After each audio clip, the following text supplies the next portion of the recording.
tactic being employed. You can kind of make these evolutions as large or as small as you want. And again, all of this stuff can be done in any sort of training structure you have.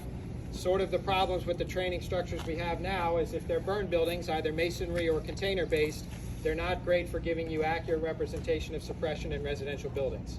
Right, especially if you introduce live fire. If you introduce live fire in either of those, it doesn't matter what suppression method you're going to teach, you're going to generate steam, and it's not representative of what you have in a house with drywall or plaster and laths. So we get a lot of these misnomers about we don't want to apply the stream this way because we're going to get steamed, or we're going to do this. If you're applying water in containers, containers have corrugated metal, right? The water's not going to deflect and distribute like it would in a house.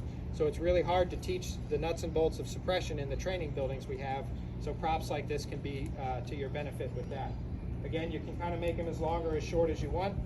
You can have folks pair up into companies, have them actually advance down and into the room. You can fill the prop with fog, show the different pressure differentials, open one half of the window, open both half of the window, leave the window closed, show it pushing into a dead end, all sorts of different things. You can go through the whole attic fire suppression, looking at eave attacks versus gable attacks, treat that there as a second floor window. You can look at water from the floor below.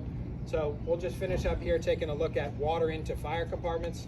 We're doing it from the outside, so part of it is pertinent to exterior suppression, but keep in mind as we're talking, the same thing applies when you get down to the end of the hall and you're ready to enter into the fire compartment. Those same principles apply.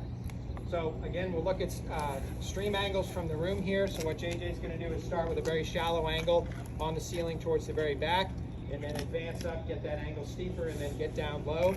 And you'll notice that when he gets down here low, right, to do what an ideal application would be for the exterior, this is about the same position you'd be on the inside of the hall, right? That's kind of why the tactics work on both sides of things. The problem with the stream angles is when you get out into rooms or larger spaces, the distribution is amplified compared to the hall where you're in a nice narrow corridor.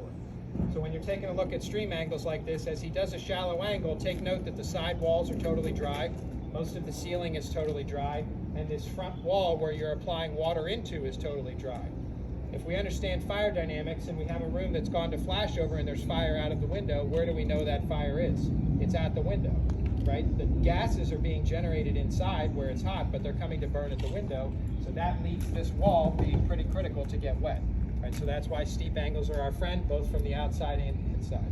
So JJ will do a shallow angle, come up steep. Pay attention to the distribution. The steeper that angle gets, obviously, the better coverage you get. One of the telltale signs that you're getting this wall wet is as he brings that back steep, obviously you'll lose visibility here because there's water, but you'll see water kind of raining down behind that window frame. So that's a good visual cue from the exterior as you're starting to get knocked down of whether or not you're getting that surface wet. Go ahead.